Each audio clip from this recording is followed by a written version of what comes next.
identify the patient, ya, identifikasi pasien, ya. Siapa yang mau menjelaskan tentang what the meaning of patient identification?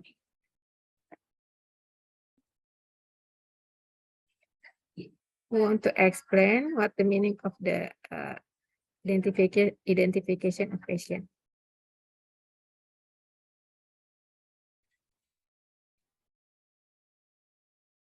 Ayo, come on.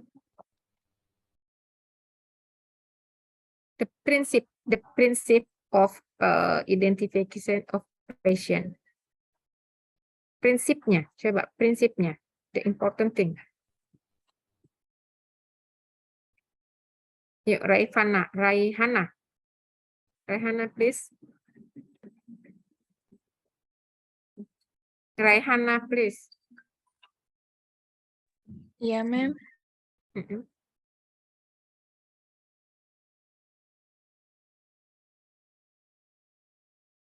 Ayo, prinsip dari identifikasi pasien.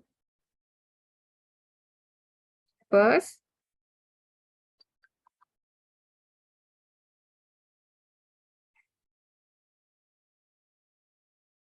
ayo, siapa yang bisa? Who want to answer the question? Ayo.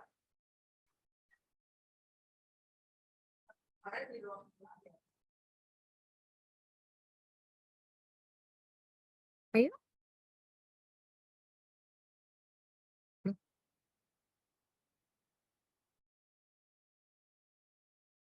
Suara saya tidak terdengar ya?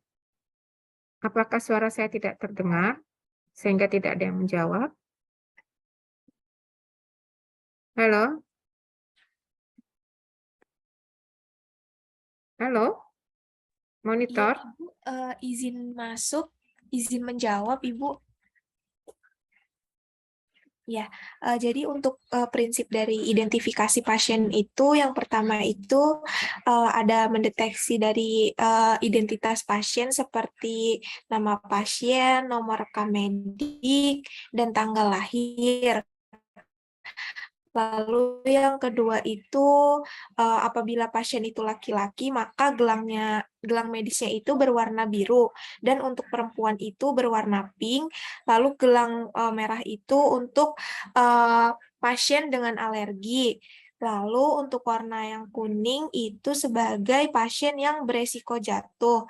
Lalu untuk yang gelang ungu yaitu untuk penanda do not resuscitate. Ya, yang penting adalah ya, the important is first ya, you must know the patient. Ya, kalian harus tahu pasiennya dulu. Please read the the patient status. Ya, baca rekam medik pasien.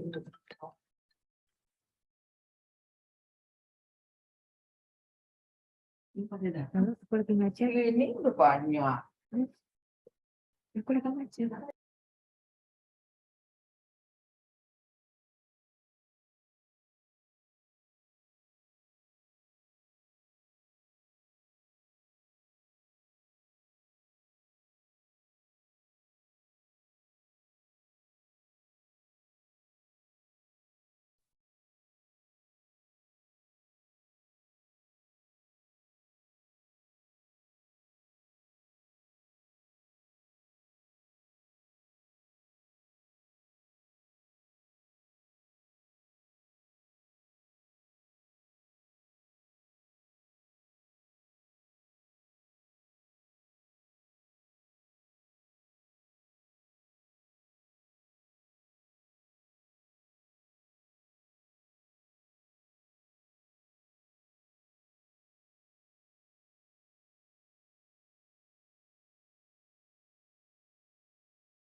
Ya, nah ini. Ya, pertama adalah Anda harus tahu dulu pasiennya. Ya, first you must know the patient. Ya, please before you enter the patient room, you must know everything about the patient. If the doctor give you the instruction, for the nurse to do some intervention or some procedure, nursing procedure to the patient, so you must know the patient. Ya, please read the patient status. Rekam medik pasien dibaca dulu before you enter the patient. Ya, ingat ya, itu yang pertama. You know the name, you know the date, ya, the date of the date of the birth of the patient, and maybe the instruksi dari dokternya, ya. And then after you read the patient status, so you can you enter the room and ask the patient or give apa namanya ya, about the name, but I mean bukannya kenalan ya, bukan kenalan ya, but what we call, Anda menyampaikan, saya misalkan, saya adalah perawat Raihana. Ini benar Bapak Bambang gitu. Ya, intinya adalah Anda harus mengenal nama pasien. Tidak boleh kenalan. Ya, tidak boleh kenalan. Artinya gini, Pak saya Raihana, Nurse Raihana, Bapak namanya siapa lah, nggak boleh. Itu nggak boleh. Ya, perawat itu harus mengetahui semua pasien sebelum dia bertemu dengan pasien. Ya, dengan Pak Bambang ya gitu. Nah, sambil Anda menyebutkan nama pasien, sambil Anda melihat gelangnya. Jadi ada 3. Ya, yang pertama, read the patient status pasien, ya. And the second, call the patient name, ya. And the third, look at the bracelet, ya, patient bracelet. Jadi lihat gelangnya pasien. Ya, 3. Ya, 3 ini. Ya, masalah tanggal lahir itu semua Anda lihat di rekam medik gitu ya, atau di gelang pasien. Yang pertama adalah read the patient status, and the second adalah call the name patient, ya, langsung disebutkan nama pasien, and the third is look at the bracelet. Is it same? Ya, similar or no? Ya, Anda bandingkan, compare with the patient status, and when the patient say his name, ya, and then you look at the the name in the bracelet. Itu harus sama 3-3-nya. Paham ya? Ya, itu. This is the important. Itu yang paling penting. Ya, jangan lupa. Ya. Kenapa? Supaya Anda tahu bahwa this is the correct patient.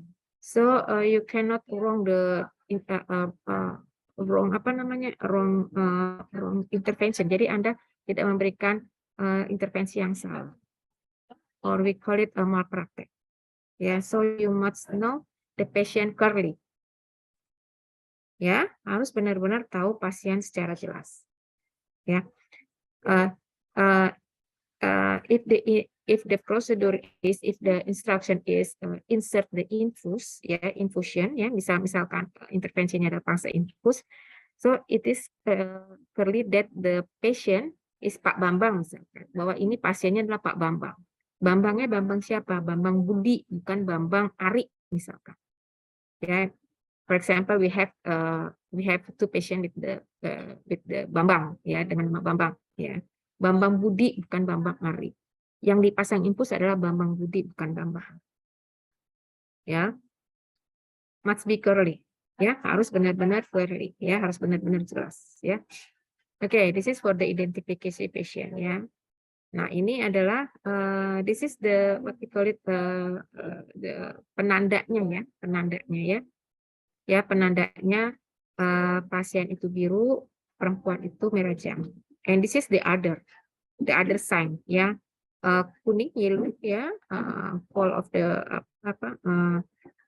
risk of the fall, and red, ya, alergi. For example, alergi itu misalkan gini, if the patient have medication allergic, ya, medication allergic, ya.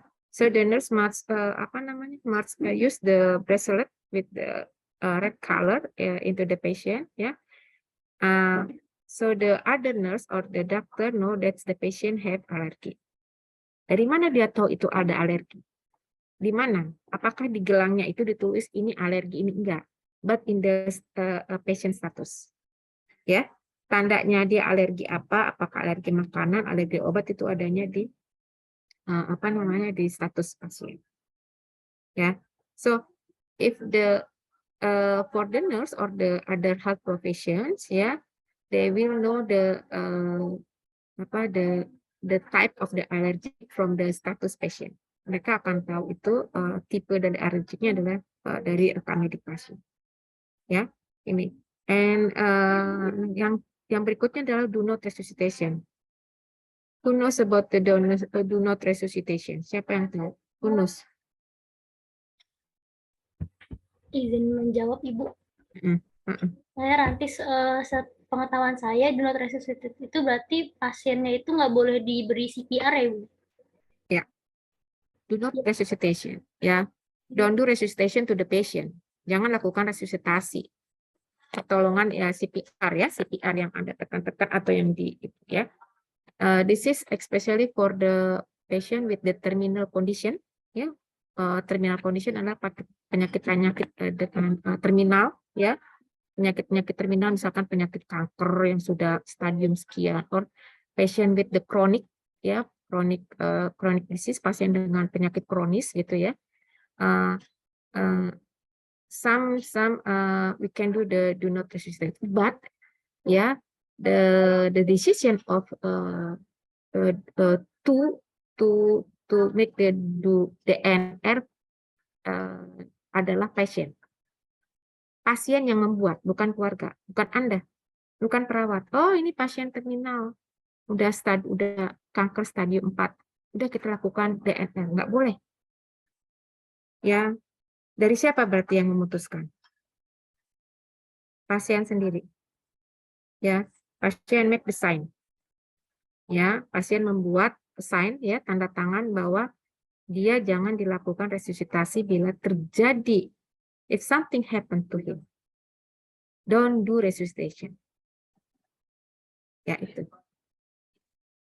Ya, jadi jangan harus. Yesterday your friends, how about if the patient in coma, ya? Kalau pasiennya koma dalam jangka waktu lama, the family can sign the DNR. Ya, jadi untuk tindakan do not resuscitation itu ada kriterianya, nggak boleh suka-suka. Ya, misalkan pasien bilang gini, aduh saya mau mati aja, saya mau tanda tangan. Itu juga kita harus lihat, ini memang boleh nggak pasien ini disetujui untuk permintaan DNR. Ya, jadi nggak sembarangan suka-suka pasien bilang mau mati, terus kita terima, nggak bisa.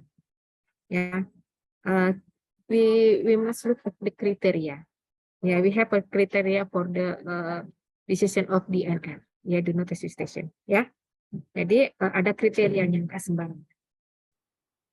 Ya, okay. This is the identification of the patient. Ya.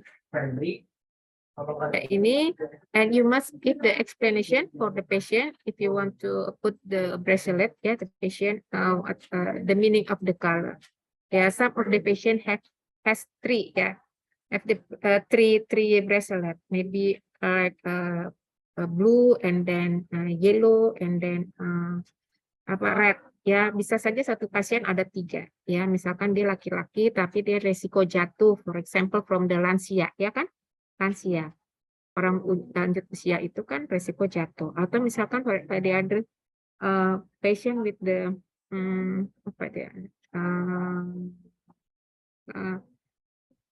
symptom of the headache, yang misalkan pasien dengan gejala sakit kepala hebat gitu, sehingga dia kalau jalan itu maybe like berputar. Atau pasien dengan pengaruh obat-obatan, medication. Ya, obat-obatan yang bikin ngantuk, ya, sehingga kalau jatuh nanti dia kalau dia turun dia bisa jatuh, ya. And for this for the patient with the disease, ya, with penyakit-penyakit yang berisiko that have risk for the fall, so we must protect the patient. Ya, like we use side rail, ya, di samping tempat tidur gunakan side rail, ya, penyangga tempat tidur, maybe closer the table, ya, the patient table, so the patient can get everything easy. Ya, itu. Ya, okay, good. The second, ya.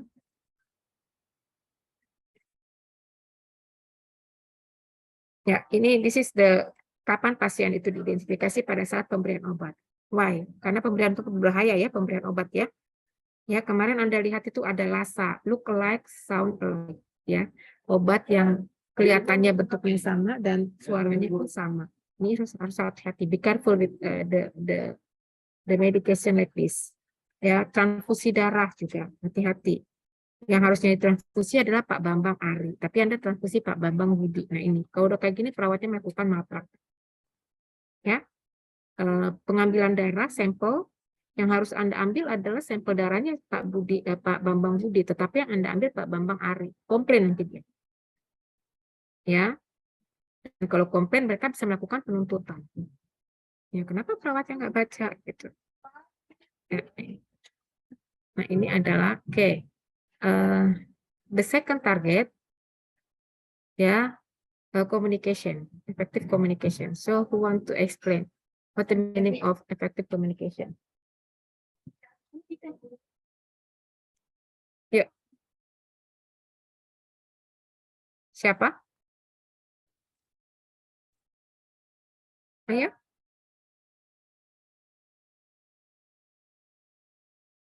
Bintang Eko Bawono. Ayo, Bintang Eko Bawono. Iya, Ibu.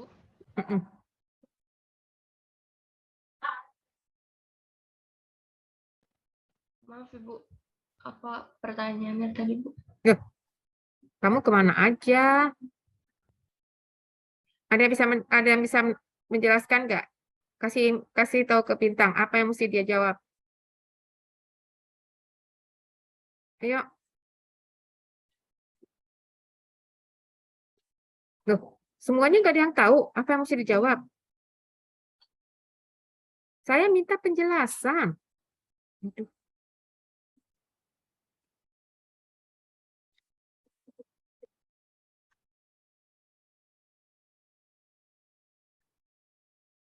Bintang Eko Bawono.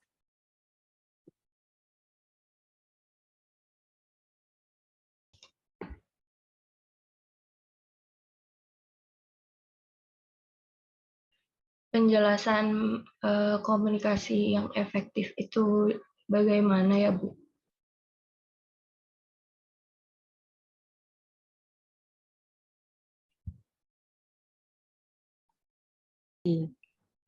Bukan tentang konsep komunikasi efektif, hubungan komunikasi ini dengan pasien safety itu yang seperti apa?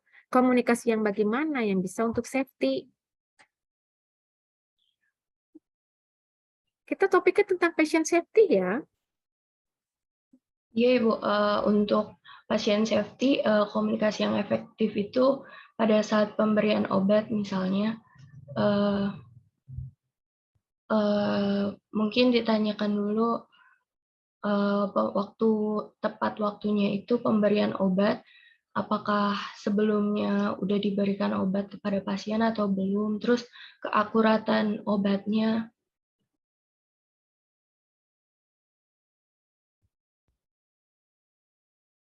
Kenapa perlu komunikasi yang jelas? Yang dimaksud Karena dengan safety di sini untuk siapa saja safety? safety-nya untuk pasien, Ibu. Karena Maksudnya untuk pasien safety-nya? Hanya untuk pasien safety-nya? untuk saya Safety di juga, sini. Ibu, biar tidak terjadinya malpraktik. Ya, gimana caranya? Bagaimana caranya supaya perawat terhindar dari malpraktek? Bagaimana komunikasinya?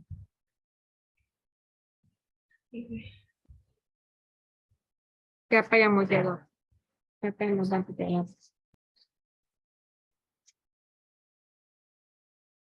Saya sudah menjelaskan loh kemarin. Ya, izin menjawab, Ibu. Komunikasi efektifnya itu menggunakan strategi SBAR. Yang pertama adalah S, yaitu situasi. Perawat menjelaskan situasi terkini kepada pasien. Yang kedua itu ada background, yaitu informasi penting apa saja yang berhubungan dengan kondisi dan latar belakang pasien terkini. Yang ketiga adalah assessment, yaitu hasil pengkajian kondisi pasien terakhir atau terkini. Yang terakhir adalah recommendation, yaitu rekomendasi apa saja yang perlu dilakukan untuk mengatasi masalah terhadap pasien. Perawat itu berkomunikasi gimana aja sih, Mbak? Perawat itu berkomunikasi gimana aja? Perawat itu berkomunikasi gimana aja? Sekarang contohnya, ya. Oke, kalau gitu bisa dengan cara apa saja perawat berkomunikasi? Ada suatu instruksi yang harus dikerjakan, prosedur yang harus diberikan. Bagaimana cara perawat berkomunikasi? Tenaga kesehatan berkomunikasi itu caranya seperti apa aja? Bisa dengan apa aja? Bagaimana tenaga kesehatan? Tenaga kesehatan itu bukan hanya perawat, ada dokter, ada bagian gizi, ada fisioterapi. Bagaimana caranya mereka berkomunikasi? Saling berkomunikasi ya, lewat apa saja mereka saling berkomunikasi?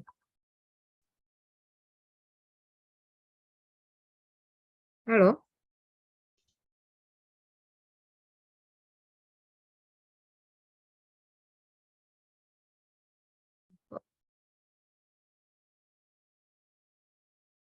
Kamila, kamu kalau berkomunikasi orang lewat mana aja? Kamila, kamu kalau berkomunikasi sama orang lewat mana saja? Ya, izin menjawab Ibu, biasanya kalau antara perawat dengan tenaga kesehatan itu komunikasinya dengan metode recall Ibu. Jadi saat dokter memerintahkan order, di situ perawat mencatat dan mengulang kembali apa yang diucapkan oleh dokter dan dikonfirmasi terlebih dahulu oleh dokternya lagi. Dan di situ juga ada Sebentar. Pertanyaan saya, kamu itu kalau ngobrol sama teman kamu lewat mana aja biasanya? Pakai apa aja medianya? Kamila ngobrol sama Rehana bisa lewat mana aja?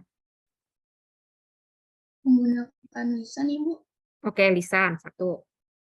Kedua lewat apa lagi? Lewat media seperti teknologi seperti handphone Ibu. Oke, chat, Elektronik. chat, SMS, WA, betul. Oke, terus apa lagi? Melalui catatan Ibu. Catatan. Ya, catatan. Sama, perawat berkomunikasi dengan tenaga kesehatan lain juga sama. Sekarang bagaimana perawat bisa berkomunikasi secara lisan supaya itu aman buat perawat? Misalkan dokter ngobrol sama kamu, sama Kamila. Nurse Kamila berikan pasien obat, lisan. Gimana caranya supaya Nurse Kamila ini tidak salah memberikan obat atau tidak terjadi malpraktek?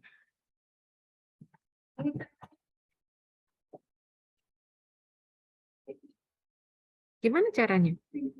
Misalkan lewat chat, dokter chat. Nurse Kamila, tolong berikan obat pada Pak Bambang sekian.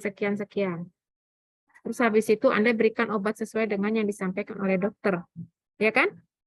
Anda berikan obatnya sesuai dengan yang di WA oleh dokter. Ternyata tiba-tiba pasiennya kejang. Terus dokternya bilang, enggak, saya enggak memberikan obat kok. Enggak ada saya memberikan obat. Terus nurse Kamilanya gimana? Bengong aja. Udah deh, dia jadi disalahkan. Kena hukuman deh dia.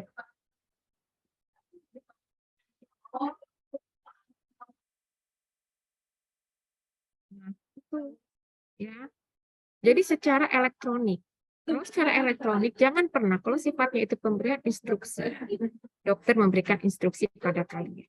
Jangan pernah dihapus instruksi itu. Pesan itu jangan dihapus. Sehingga kalau terjadi suatu kesalahan, Anda bisa tunjukkan ini loh, buktinya loh, ini. WA-nya nih, SMS-nya ini nih, SMS-nya nih, saya tunjukin. Jangan pernah dihapus.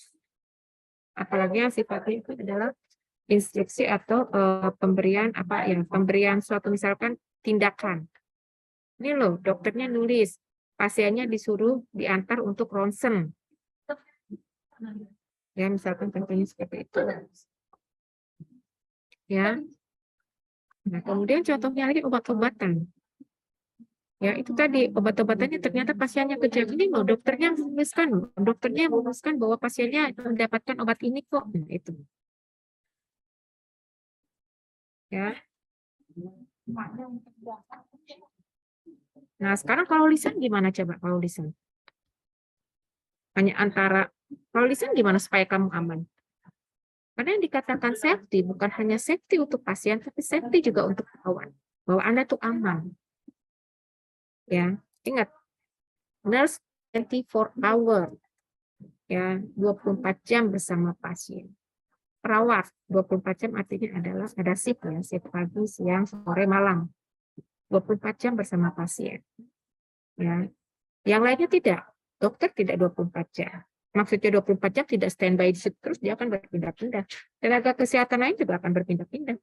Tapi perawat 24 jam di ruangan itu bersama pasien dengan 3 shift. Jadi kalau ada apa-apa, perawat yang akan pindah. Gimana caranya? Kalau lisan. Ayo siapa yang memberikan? Saya kayaknya udah ngomong deh. Kalau lisan gimana? Misalkan dokter memberikan instruksi obat secara. Oke, ya silakan, bagus. Mungkin bisa percakapan antara perawat dan tenaga medis lainnya atau dengan dokter bisa direkam ya Ibu?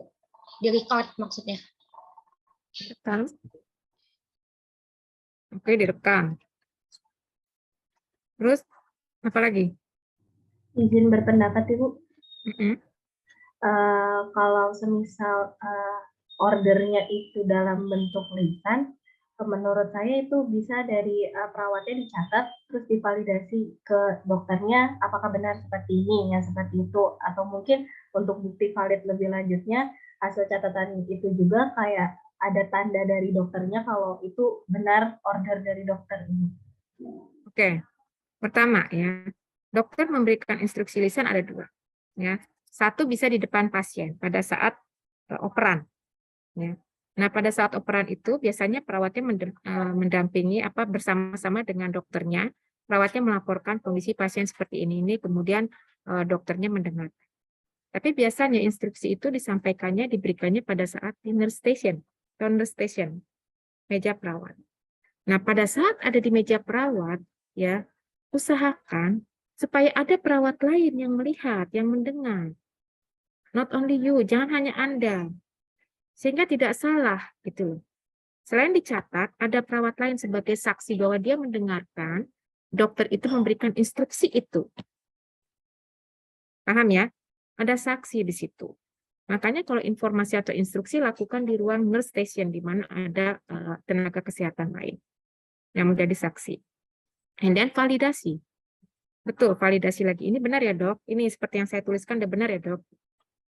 Itu kalau face to face. Ya, jadi lakukan sedapat mungkin di nurse station. Nah, kalau via telepon, mana? Via telepon kan hanya Anda sama dokternya aja pakai telepon. Bukan hanya dokter, tenaga kesehatan laginya gizi misalkan.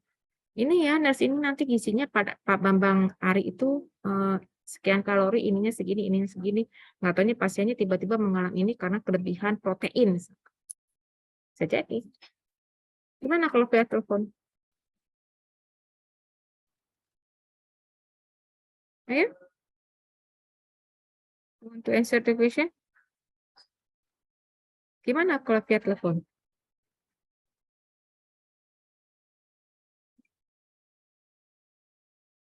Anissa, Amalia. Izin menjawab, Ibu. Izin memperkenalkan diri, nama saya Anissa. Jika melalui telepon, menurut saya melakukan recall atau mengulangi instruksi ulang, Bu, dari dokter. Ya. Nah, hanya mengulangi aja kalau dokternya bilang iya, iya benar, udah benar. Soalnya dokter lagi sibuk. Misalkan pada saat ditelepon tuh dia sedang ada di mana sibuk. Iya benar. Nggak taunya ternyata salah. Pas Anda lakukan instruksi dokter kepada pasien mengalami shock. Terus gimana dok Anissa? Anda sudah mengulang.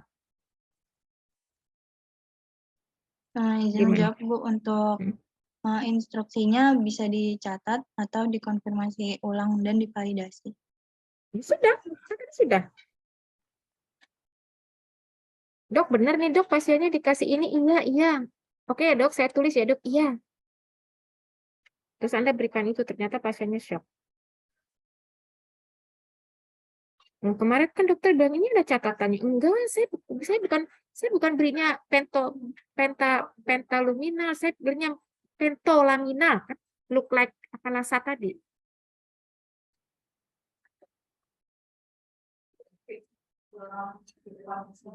Ayo gimana?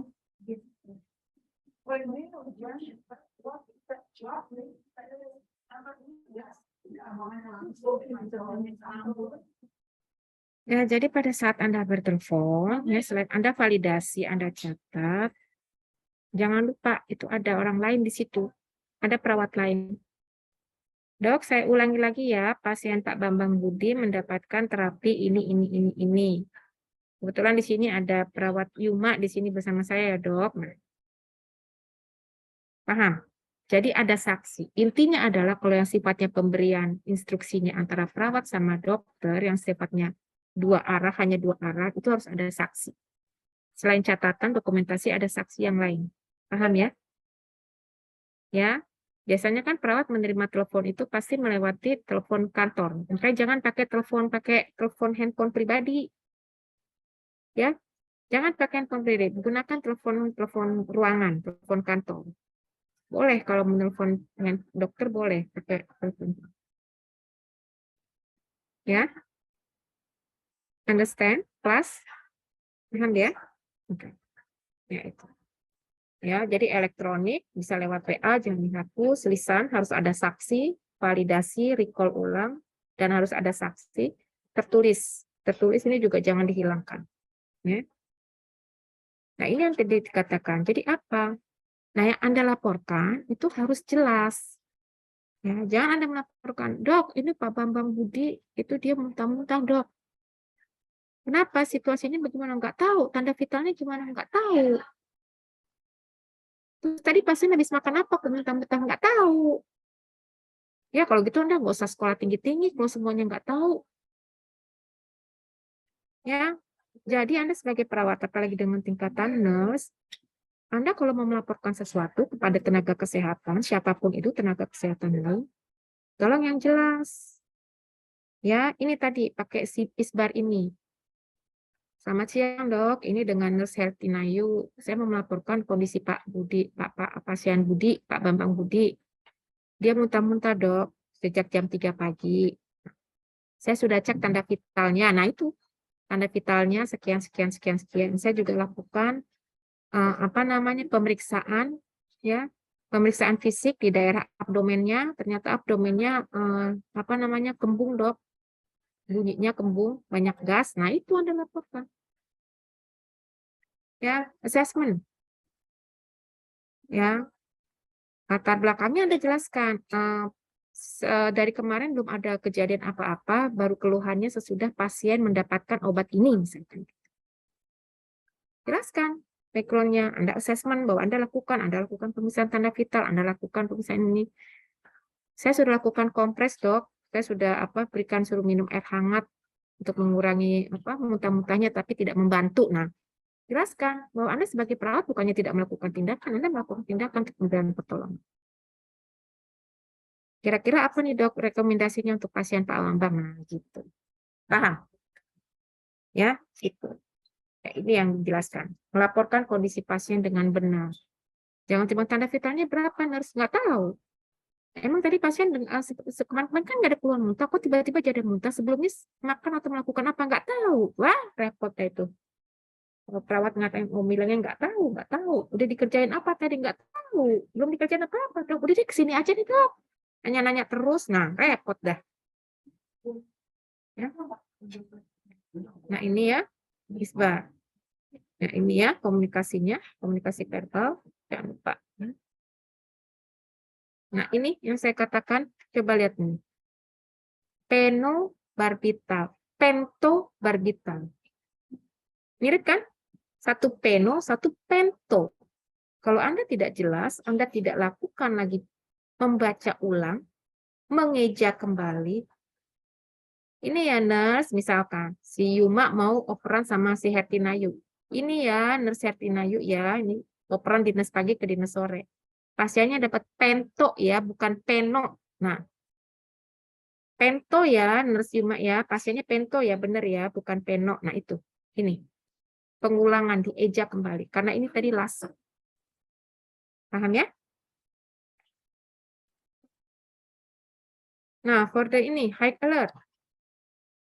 Please explain the principle what the nurse should do for the for the safety of medication. Yuk, Marsa Niswa.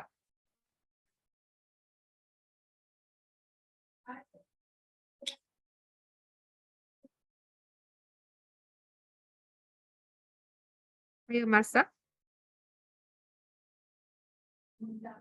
Ya, Ibu. Untuk identifikasi pasien itu medikasi obatnya.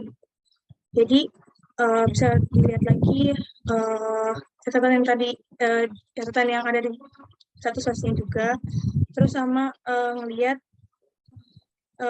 dari daftar obatnya itu. Jadi yang ada di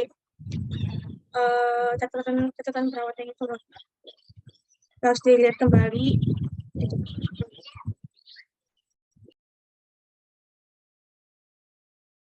Obat-obatan high alert ya, obat-obatan yang harus diwaspadai. Yang dimaksud obat-obatan high alert-nya obat-obatan seperti apa sih? Evans, obat-obatan high alert itu obat-obatan seperti apa, Evans?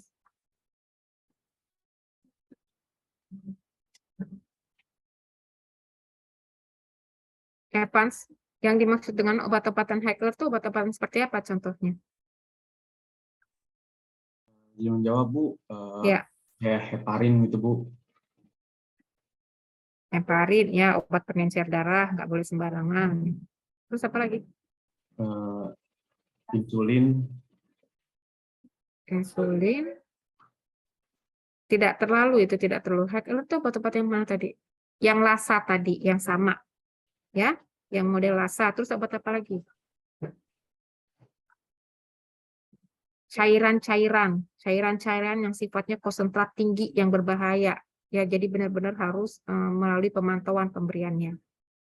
Terus apa lagi? Obat-obatan narkotika. Ya, tapi narkotika di sini adalah narkotika untuk tindakan medis. Ya, Ibu sudah jelaskan. Contohnya morfin.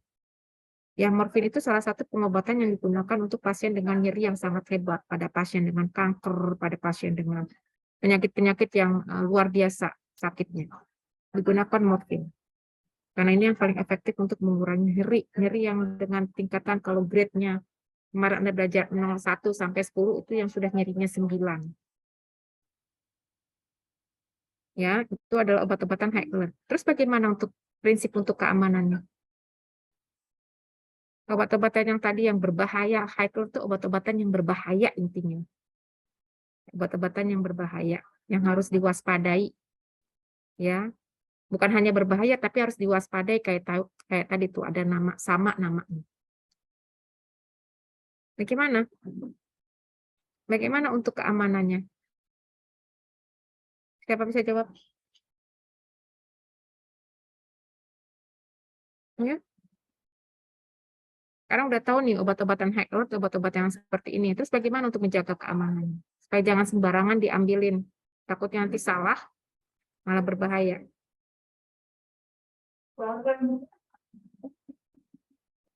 Kalita, can you answer the question?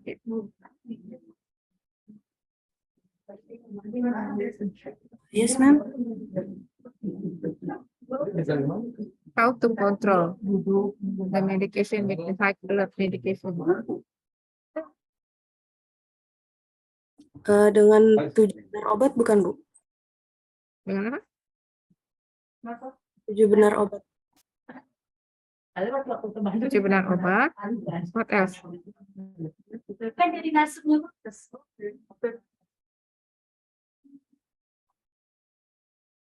What else? Apalagi yang lain?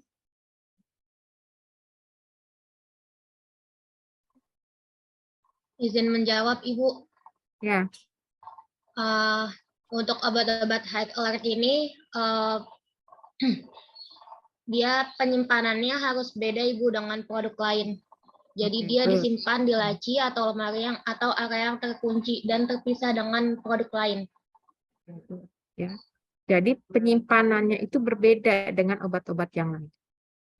Ya, penyimpanannya dibedakan. Ya, dengan obat-obatan yang umum dipakai.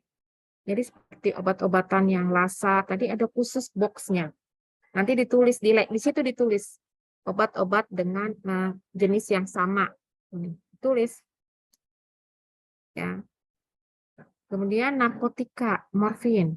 Itu sampai kuncinya ganda, sudah dimasukin ke obat, dimasukin lagi. Ya, jadi khusus untuk obat-obatan high alert itu penyimpanannya berbeda. Ya, penyimpanannya berbeda berarti pengawasannya berbeda. Dan biasanya obat ini itu ada penanggung jawabnya. Jadi kuncinya itu hanya dipegang oleh perawat yang bertanggung jawab terhadap obat-obatan tersebut atau farmasi. Pengeluaran obat tersebut harus mendapatkan data, harus ada instruksi yang jelas. Dan yang penting adalah obat tersebut harus dokumennya ketat. For example, untuk morfin. Misalkan di dalam box itu ada 2 ampul obat morfin. Karena di situ adalah ruangan pasien dengan penyakit kanker misalnya. Ada 2 obat morfin. 1 obat itu isinya adalah 2 mili. Sekarang si dokter ngasih instruksi 1 mili untuk pasien Pak Bambang. Oke. Dia ngomong ke perawat siapa misalkan, perawat Rehana. Perawat Rehana yang bertanggung jawab terhadap obat-obatan high alert. Ini ada instruksi dokter, oke, dikeluarkan sama perawat Rehana, dibuka kuncinya, dikasih. Diambil sama dia. 1 mili itu harus di depan nurse yang punya tanggung jawab obat. Nah, itu harus ada dokumentasinya. Tanggal sekian dilakukan pengambilan. Ya, berarti masih ada sisa 1 ampul yang isinya 2 mili dan 1 ampul yang isinya 1 mili. Karena 1 mili sudah diambil tadi untuk disuntikan. Nah, itu harus jelas.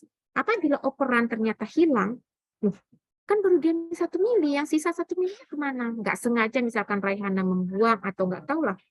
Nggak ada istilahnya ya. Itu bisa berbahaya. Ya, itu bisa berbahaya. Ya, jadi sampai dosisnya pun ditulis. Dosisnya. Khusus untuk obat-obatan narkotika. Karena dosisnya itu tidak boleh hilang. 0,5, 0,1 pun tidak boleh hilang. Ya. Paham ya? Ini untuk obat-obatan yang lasa, high alert. Ya. Nah, bisa salah itu kalau kebetulan perawatnya itu nggak sengaja. Nah, ini perawatnya nggak sengaja. Jadi Raihana sebagai perawat yang bertanggung jawab untuk obat-obatan high alert tiba-tiba lagi sibuk, mungkin lagi apa, secara nggak sengaja memberikan yang salah atau yang kurang tepat, ya. Atau dalam keadaan gawat darurat lagi cepet, sibuk main ngambil diambil pentobarbital, padahal harusnya penobarbital. Nah itu dalam kondisi situasi gawat darurat, di mana ada pasien kondisinya kritis sehingga atau code blue ya istilahnya kode blue biasanya di ruang-ruang gawat darurat, emergency, ya.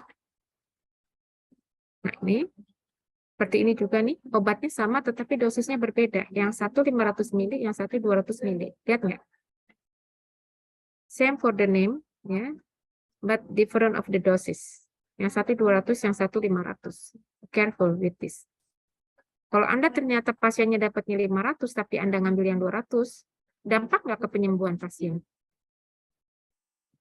Berdampak kan? Pasiennya jadi lama sembuhnya, karena dosis obatnya tidak. Oke. Next. Ya, ini. Coba, the principle. Ya, the principle untuk the fourth target. Correct location, correct procedure, and correct the patient. Cooperation. Ya, coba siapa yang bisa menjelaskan? Dini, ayo Dini. Dini Trisawati. Prinsipnya apa? Yang paling penting ada prinsip ya, tadi seperti prinsip identifikasi atau tadi cek dulu rekam medik, panggil pasiennya, terus lihat gelangnya, segala macamnya. Tadi komunikasi, kalau dia secara elektronik, jangan lupa jangan hilang. Ya, jangan hilang catatan WA-nya atau SMS-nya. Kemudian kalau telepon, di-recall lagi, diulang lagi, dikonfirmasi, dan harus ada saksi. Gitu. Ya, itu. Terus kalau tadi apa? Kalau tadi high alert, obatnya harus disimpan terpisah, harus ada pelabelannya, harus ada dokumentasinya ketat, dan harus memperhatikan LASA tadi untuk khusus obat-obatan LASA itu pengejaan. Ya, diulang lagi. Nah, kalau ini bagaimana prinsipnya? Ayo, mana Dini? Where's Dini? Iya, Ibu.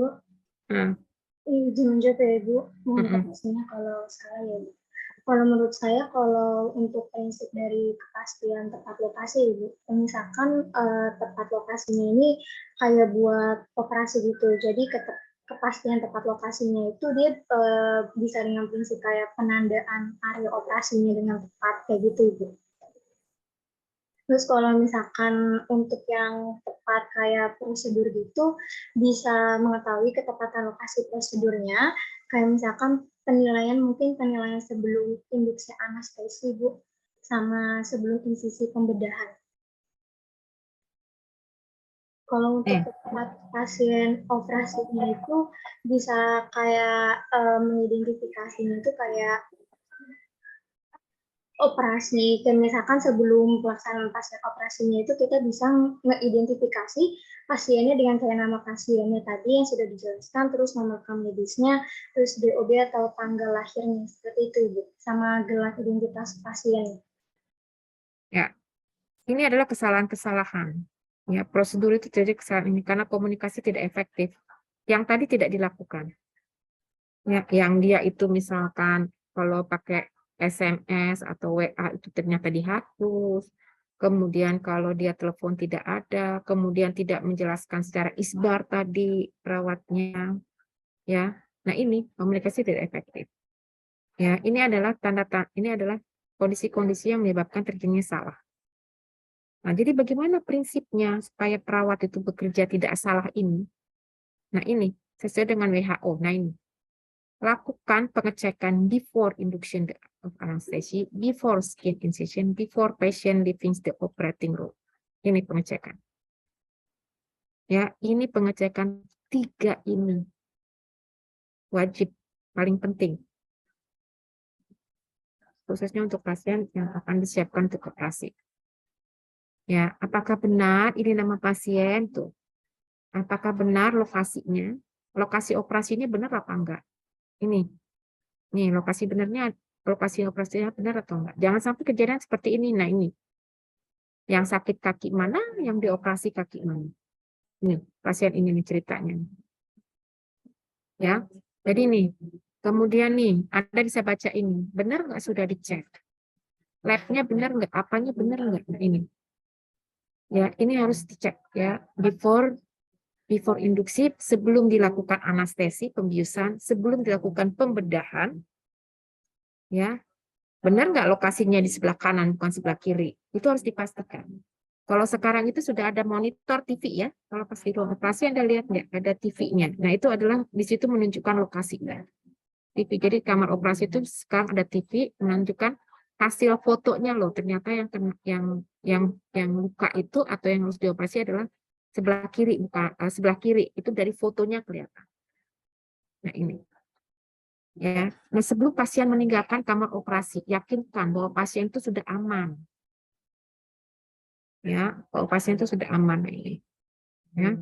Ini prinsipnya. Jadi before induksi, before skin incision, dan before pasien meninggalkan kamar operasi. Nah ya, paham ya? Ini adalah prinsip supaya jangan sampai salah. Oke, ini. Kemudian yang berikutnya adalah nih, pengurangan risiko infeksi. Apa yang dimaksud dengan pengurangan risiko infeksi? Bagaimana? Yang dikatakan infeksi di sini gimana? Yang amannya, supaya pasien aman. Supaya pasien aman, bagaimana caranya untuk pengurangan infeksinya? Siapa mau jawab?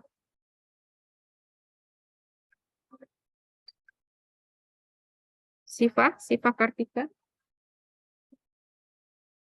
Siva Kartika. Ibu izin jawab, untuk mengurangi resiko infeksi bisa dilakukan pedoman untuk cuci tangan, Bu, dengan benar. Seperti itu. Selain cuci tangan, the other procedure?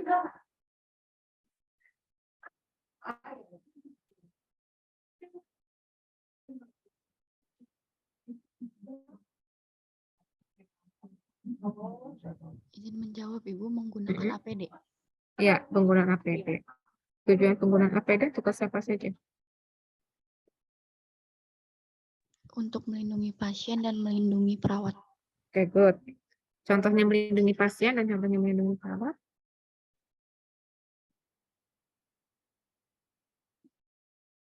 Contohnya melindungi pasien seperti apa?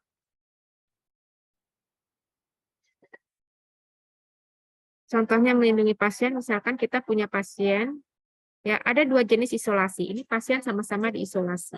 Ya, isolasi tahu ya, disendirikan, tidak digolongkan. Nah, ada 2 jenis pasien isolasi. Isolasi karena kondisi pasiennya itu sangat lemah sekali. Daya tahannya menurun. Ya, daya tahannya menurun. Misalkan pada pasien leukemi atau pasien-pasien transplantasi, daya tahannya sangat menurun. Ya, sehingga kalau ada orang masuk ke ruang situ, orang dari luar yang terkontaminasi dari mana-mana, ya, itu bisa menyebabkan risiko dia menjadi terinfeksi. Risiko pasiennya ya, risiko pasien. Ada lagi satu isolasi di mana pasiennya sangat infeksius. Contohnya pada pasien dengan COVID sangat infeksius. Nah, jadi perawatnya itu memasuki ruang itu menggunakan APD, tapi yang satu APD-nya adalah perawat menggunakan APD dalam rangka untuk melindungi si pasien karena pasiennya itu kondisinya sangat menurun, ya daya tahannya. Sementara perawat kan datang dari mana-mana, dari luar merawat pasien-pasien lainnya, itu dapat kontaminasi pasien itu. Satu lagi adalah pasien yang memang seperti COVID, infeksiusnya tinggi. Nah, itu melindungi perawat, supaya jangan perawatnya yang terkena infeksi dari pasien tersebut. Paham ya? Ya, ada 2 jenis. Nah, ini adalah penggunaan APD. Nah, ini penggunaan APD. Ini cuci tangan. Nah, ini penggunaan APD. Cuci tangan itu ada 2 jenis, cuci tangan bersih dan cuci tangan steril. Cuci tangan steril kalau kita merawat pasien-pasien isolasi, ya, atau pasien-pasien yang melakukan operasi. Ya, ini. Jadi cuci tangan tindakan bersih dan cuci tangan tindakan steril. Nah, ini ada 5 moments for the hand hygiene. Ini from the reference from the WHO ya.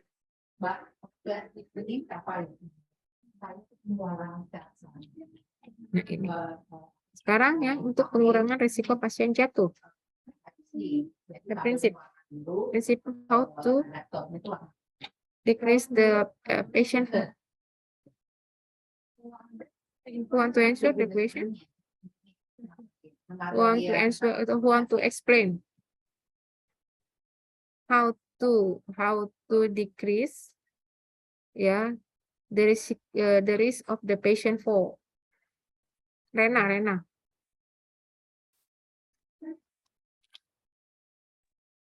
Please Rena. Iya, Ibu izin menjawab. Untuk prinsip pasien jatuh bisa dengan cara screening awal, Bu. Jadi memperhatikan cara jalan pasiennya.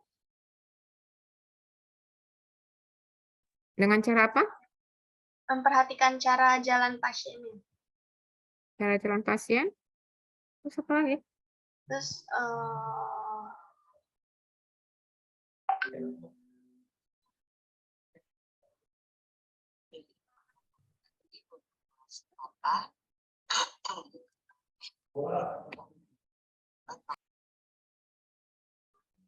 mengunci tempat tidur pasien, Ibu.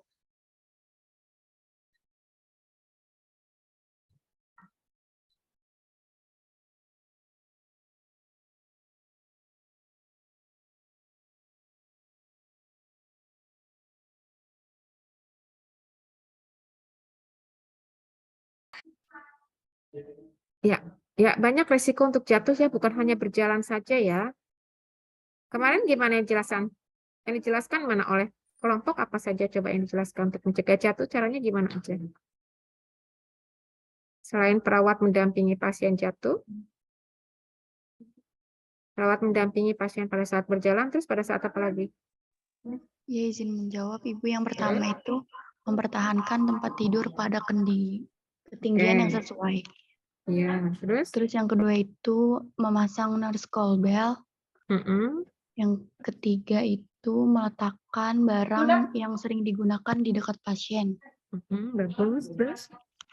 Selanjutnya yaitu rel samping harus dipasang di sampai tempat tidur. Lalu Lalu? selalu kunci roda tempat tidur. Pencahayaan yang cukup.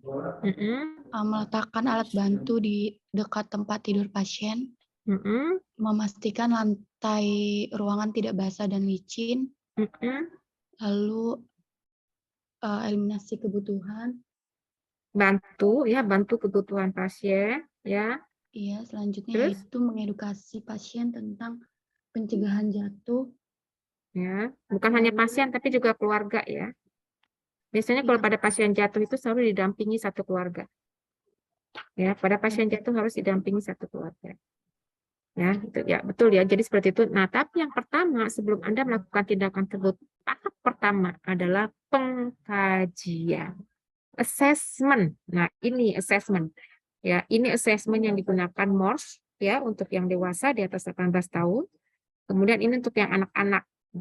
Assessment first. Ya. Nurse must assess patient for the risk of fall. Jadi Pak perawat itu sesudah itu perawat mengidentifikasi, perawat menentukan skornya. Berapa skornya? Ya. Skornya berapa? Ini kan ada skor nih, tuh skor. Nih, skor. Sudah. The first assessment and then identification the score. The third, use the bracelet. Gunakan gelang. Ya. Gelang warna apa tadi? Gelang warna apa? Izin menjawab, Ibu, gelang warna kuning. Nah, gelang warna kuning. Terus yang keempat, nah keempat dan seterusnya seperti tadi yang dijelaskan oleh temanmu, dekatkan alat-alat, ya pasang lampu, pasang corner scroll, nah segala macam. Paham ya? Paham? Oke, itu. Ya, itu kondisinya untuk mencegah pasien jatuh, ya. Kalau sampai pasien jatuh, itu berarti perawat lagi yang bersalah. Apalagi kalau pasien sudah jelas-jelas terpasang pita kuning tetapi sampai jatuh. Gelang kuning tapi sampai jatuh. Wah, itu perawat bisa sih. Makanya kenapa pada pasien dengan resiko jatuh itu selalu ada satu anggota keluarga yang mendampingi. Ya. Nah, karena ada satu anggota keluarga yang mendampingi, otomatis ya edukasilah keluarga yang mendampingi tersebut. Ya. Oke. Ya. Ya, oke. Saya rasa itu ada pertanyaan sebelum kita selesai.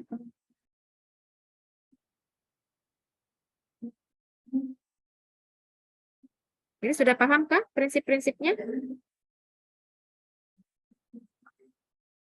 Sudah paham belum prinsipnya? Yang penting adalah prinsipnya, ya, prinsip untuk pasien safety. Ya, oke. Kalau tidak ada pertanyaan, silakan di screenshot. Ibu izin bertanya. Ya, sebelumnya saya ada Sylvie izin bertanya Bu terkait yang tadi komunikasi dengan dokter secara lisan itu kan harus ada saksi yang di sekitar kita gitu Bu. Kalau semisal saat menerima telepon gitu, kita tuh posisinya sendirian gitu Bu, nggak ada perawat lain, mungkin perawat lainnya lagi mengurusi pasien yang lain, itu gimana ya Bu? Ya. Kalau via telepon, pasti via teleponnya kan ke ruangan kan, bukan ke pribadi. Nggak boleh menggunakan telepon pribadi. Telepon ke ruangan. Kalau telepon ruangan berarti gunakan rekam. Ya, telepon ruangan itu kan biasanya memang sengaja ada teleponnya khusus memang termasuk untuk merekam. Begitu misalkan Anda telepon dokternya, pada saat ini Anda telepon dokter karena Anda mau melaporkan pasien, betul kan? Kalau melaporkan pasien, pasti nanti dokternya akan memberikan instruksi, betul? Benar ya? Nah, Anda melaporkan tadi Pak Bambang. Anda melaporkan dengan model isbar tadi. Selamat pagi dok, ini Pak Bambang, gini, keluhannya begini, jam 3 pagi begini, saya lakukan pemeriksaan tanda vital, hasilnya begini, saya lakukan pemeriksaan odomen, ternyata begini, sudah saya berikan ini, tapi ternyata tidak berkurang. Ya, nah pada saat itu Anda merekam. Telepon yang di kantor itu Anda rekam. Nanti kan dokternya akan memberikan instruksi, oh ya, siapa? Nah, saya Hana, nanti Pak Bambang diberikan ini ya, diberikan ini, diberikan ini. Nah itu. Paham ya? Nah itu jadi kalau misalkan Anda situasinya hanya satu tuh kalau gitu ya. Karena jangan Anda menggunakan telepon pribadi, susah nanti. Kalau WA Anda bisa telepon pribadi. Misalkan dokter Anda bisa telepon pakai pribadi. Kalau WA karena sifatnya tulisan kan. Tapi kalau telepon gunakan telepon yang ada di ruang. Ya. Oke. Ya.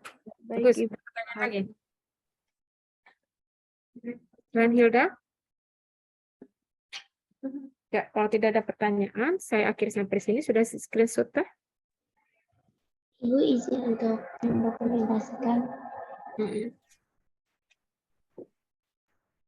What are you doing? Lecture? Lecture and Untuk saya bisa monitor the ujian, Oh. the exam.